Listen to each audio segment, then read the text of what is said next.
Olha que legal. Então, bom dia, Instagram, bom dia Psicanálise, bom dia ali, YouTube e acho que YouTube ali, né? E demais coisas. 6h40 da manhã, começando mais um Bom Dia Psicanálise e torcendo para não aparecer interferência quando eu faço transmissões daqui, espero que não. E o comentário que eu vou fazer hoje é um comentário que eu fiz ontem no grupo de estudos que começou, do Trabalho no Histeria, do Christopher Bolas, esse livro aqui. Que é um assunto que é tão importante, porque é tão importante na clínica, né? Aparece tanto na clínica, que eu achei legal trazer e não deixar só lá para nós do... Tá sem som aí? Tá sem som? Você aumentou o volume? Hã? Quem mais tá sem som? O cara tá me trollando ali. Tá com som. Não, se tiver sem som, vai sem som. A gente faz leitura labial.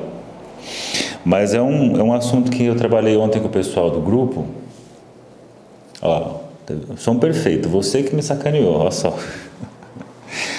E a gente falou várias coisas interessantes lá por conta desse livro aqui, mas ele traz um ponto que é muito legal de se pensar e que eu acho que vale a pena trazer aqui, porque isso daí serve, acho que de lição para todo mundo que estuda nessa área.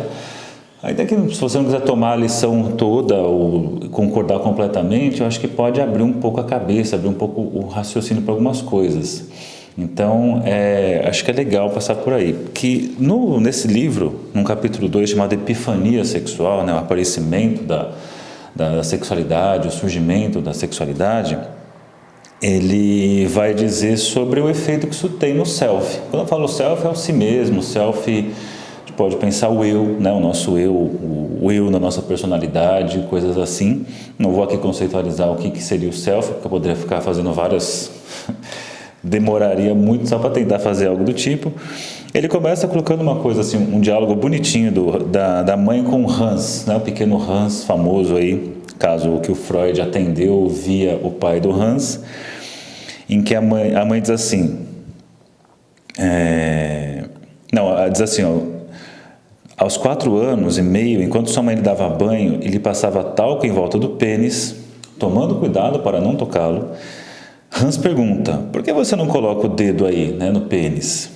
Aí a mãe prossegue, porque isso seria uma porcaria. Aí o Hans diz, o que é isso? Porcaria? Por que porcaria? Aí a mãe diz, porque não é correto. E o Hans diz, mas é divertido. Então ele está contando aqui um momento que por volta ali uns 3 anos, eu vejo mais para uns 3 anos e meio, para 4 anos. Meu filho está com 5, então é bem... Está um pouco menor agora, mas com 4 anos era aquela coisa assim bombando, que é a sexualidade aparecendo ali da sua forma mais próxima do que nós supomos que é a sexualidade. Por que eu estou dizendo isso? Né? Você está achando você um pouco cansado. Não, eu já estou naquele dia delicioso, porque foi a semana inteira super legal, produtiva, rolou tudo, e como bom obsessivo, eu fiz tudo que eu precisava fazer, estou em dia hoje. Então, eu estou falando que é o mais próximo do que a gente chama de sexualidade, porque a gente muitas vezes confunde, né, a questão da sexualidade com o sexo, não é por aí, mas a gente acaba se aproximando mais disso. O que eu estou querendo dizer com isso? O Freud localiza a sexualidade já na amamentação. Ele coloca ali que o bebê no seio, né, primeiramente ele procura o seio por conta de uma busca a partir de um incômodo, que depois chamaremos de fome isso, e obviamente encontra o seio e tem lá encontra o alimento, mas ele coloca assim que o seio é buscado, o bebê mama porque está com fome, mas mesmo depois de saciada a sua fome, ele continua ali mexendo a boca, continua sugando o seio, que ele chama de chuchar. Então ele coloca ali nesse momento o chuchar, que se apoiou na alimentação, é só o prazer pelo prazer, o prazer da amamentação. Então ele fala, ali está a sexualidade infantil. Então já está presente desde do chuchar, né? Aliás, curioso, chuchar e pensar que a rainha dos baixinhos era a Xuxa, e todas as coisas que envolvem a história disso, bom, enfim. Então, o chuchá é essa atividade oral no seio materno, por exemplo, e que só tem a finalidade de ter prazer nos lábios ali. Que num segundo momento, a segunda grande região que vai ser estimulada é a região anal por conta do controle dos esfíncteres, né? Então, toda essa preocupação com o cocô, né? Com o cocô que dói para sair, o cocô que é gostoso reter, o prazer depois dele sair, ter que se adequar e fazer o cocô no lugar certo, todas essas coisas organizam psiquicamente, é o centro psíquico da criança no desenvolvimento. E aí, por volta aí dos 3,5, 4 anos, ele coloca, né, na verdade, que a centralidade passa a ser a região genital. Então é a hora que o pipi começa a coçar, né? A pombinha começa a coçar. Eu lembro de uma pessoa que falava assim, na época do colegial, lá no universitário em São Bernardo, a pombinha, que os meninos tinham, o menino tinha pipi e as meninas tinham pombinha. Mas enfim, que começa essa excitação na região. E a criança tem que dar conta disso. E esse modelo de excitação na região genital é mais próximo do que o nosso imaginário traz ali com a questão do que seria o sexo, né? Então a gente associa aí, é mais fácil de enxergar a sexualidade nisso porque isso é mais próximo do que nós fazemos quando praticamos sexo. E tanto é que geralmente é mais constrangedor nesse momento, né? A criança começa a pôr a mão dentro da calça, começa a esfregar, o meu filho fica no sofá lá fazendo umas coisas que você fala, ai caramba, para de fazer isso, moleque. Mas normal, faz parte do processo. Só que daí o Bolas vai relatar a experiência que isso tem no self. Então no self é mais ou menos assim, é aquela coisa, tudo ia bem no Jardim das Delícias, o lugar da inocência. Porque a mãe é essa figura apaziguadora, essa figura que traz ali segurança, tranquilidade, normalmente, quando tudo vai bem, né? Temos aqui, inclusive, nesse texto, falando, por exemplo, de mães turbulentas que vão ter um tipo de cuidado deficitário que fica um registro de turbulência no self. E que isso vai caracterizar a formação de um self borderline que está sempre buscando estados caóticos, sempre estados turbulentos. É interessante que, inclusive, ele faz isso, ele coloca assim, a mãe inconstante que vai ser ausente, que o bebê coloca uma parte do seu self como substituto, que vai dar numa configuração narcisista. Aí coloca essa mãe que é turbulenta, que vai configurar um tipo de busca de objeto característico do padrão borderline, de estruturação de personalidade, e traz também, por exemplo, o esquizoide, que tem uma mãe que é muito invasiva, então tem que se defender, colocar a mente como forma defensiva, né, para manter um distanciamento e por aí vai. E aí, então, nesse processo, vamos imaginar que tudo ia bem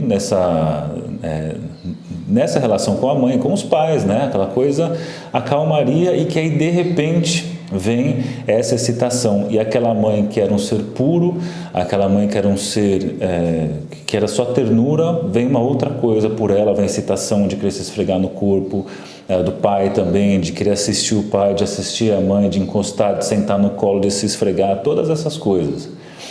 Aí você pode, às vezes, ficar assim, putz, mas não concordo, não acho que é nada disso, o Freud é um doente, vocês da psicanálise são doentes.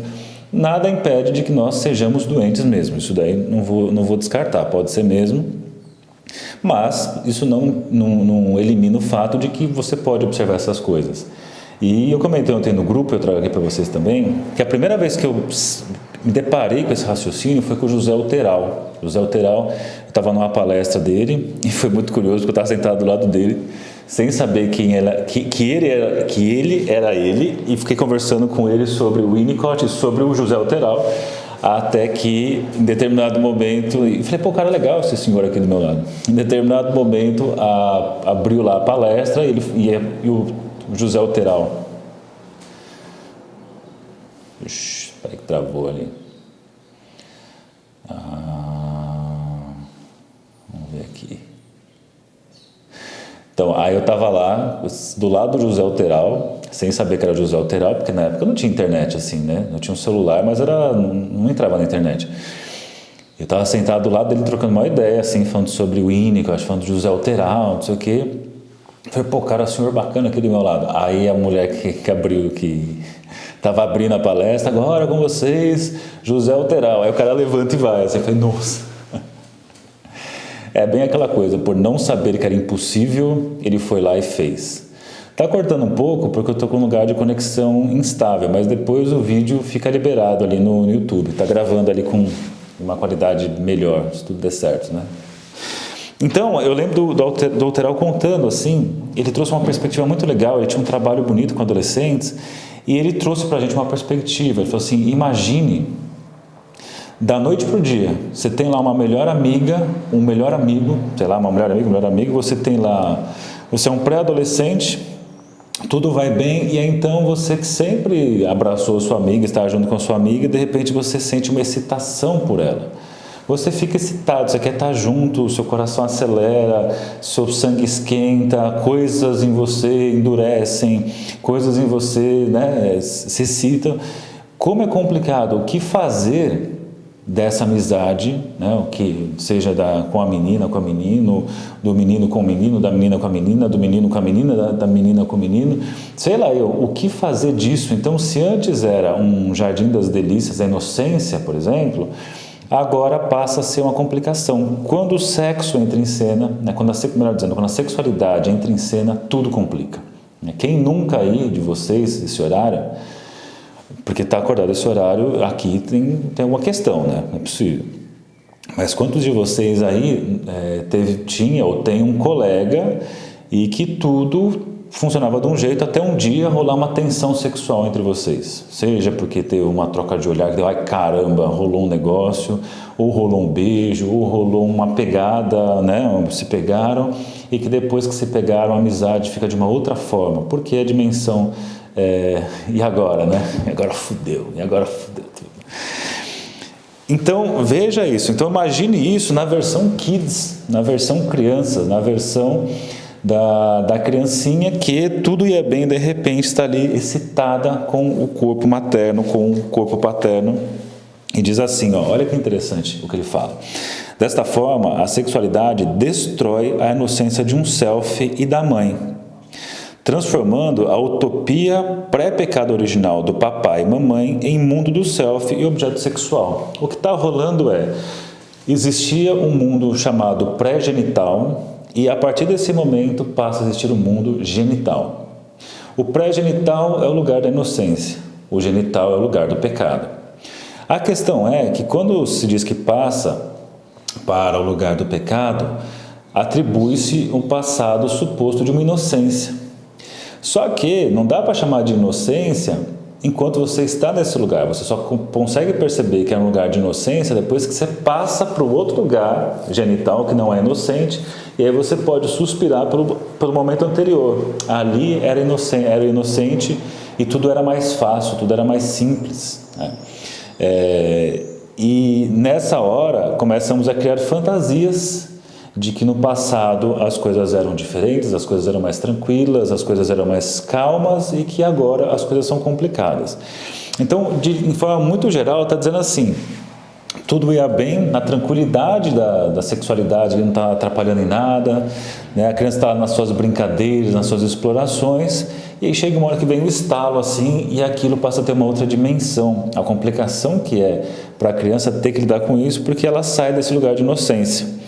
E é então, nessa hora, essa conta ela vai ter que mandar para alguém, né? Essa conta assim, de você acabou com a minha inocência precisa ser enviada para alguém. E aí ele diz assim, ó, esse é um ponto muito confuso, perigoso, tá? Vai lá, Lúcio, vai lá cuidar das outras coisas. Abração.